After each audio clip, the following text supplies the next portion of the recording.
আমার তখনও মানে সেন্স কাজ করছে না যে আমার কিভাবে মানে আমাকে মেরেছে এবং আমার কি অবস্থা।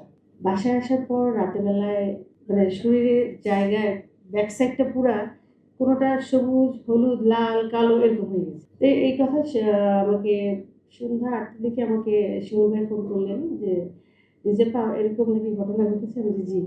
বলে কি, "আপনি কি একটু আসতে পারবেন? ম্যাডাম ডেকেছে, আসতে পারবেন?" আমি পারব। তো আমি ইচ্ছা করেই মানে যেখানে ছবি দেখানো যাবে দেখাবো, যেখানে দেখানো যাবে না সে জায়গাগুলি আমি ছবি তুলেছি। ছবি তুলে আমি গিয়েছি ম্যাডামের রুমে।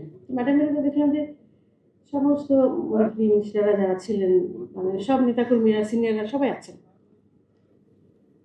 ১ম এই আমাকে ম্যাডাম জিজ্ঞেস করলেন যে, "আমি কি তোমাদের বলেছিলাম মিটিং করতে মিছিল করতে?" যে, "না, আপনি বলেননি।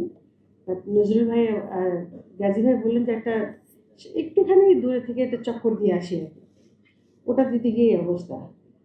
ম্যাডাম যখন আমি যখন মানে নিচের থেকে শাড়ি পরে গেছি যাতে দেখানো যায়। যতটুকু দেখানো যায় ম্যাডাম বসেছিল, ম্যাডাম দাঁড়িয়ে গেল। এমন করে চিৎকার করে বলল, বলে, "কোন দেশে বসবাস করি? ও একটা ন্যাশনাল আর্টিস্ট। ওর গায়ে এভাবে হাত তুলেছে পুলিশ।" অনেক রাগারাগি করলো নেতাকর্মীদের সাথে সবার সাথে। তো ওখানে মানে অনেকে আছেন যে আমাকে বলছিলেন, আমি নাম মেনশন করছি না, যে এরকম রিজা এরকম এমপি, মন্ত্রী এগুলি হতে গেলে জেল খাটতে হবে, পুলিশের মার খেতে হবে। এই কথাটা বলার সাথে, সাথে ম্যাডাম মানে যেভাবে ক্ষেপে উঠলেন, এরকম এরকম আমি মানে রাগ করতে আমি ম্যাডামকে কখনো দেখিনি। তাকে অনেক কাছ থেকে দেখার সৌভাগ্য আমার হয়েছে। তো ম্যাডাম বাসায় গিয়ে পরের দিন সকালবেলায় এরকম মানে খুব মন খারাপ করে সোফার মধ্যে শুয়ে আছেন। আমি তার পারিবারিক, হ্যাঁ, না যে পারিবারিকভাবেই আমি আমার ফ্যামিলির সাথে অনেকের সাথে আমার খুব মানে ভালো সম্পর্ক। তা আমাদের ভাবি গিয়েছিলেন, বলছে, "ছোট আপা কি হয়েছে? শরীর খারাপ?" বলে কি, "না," বলে কি, শরীর খারাপ না, মনটা অনেক খারাপ।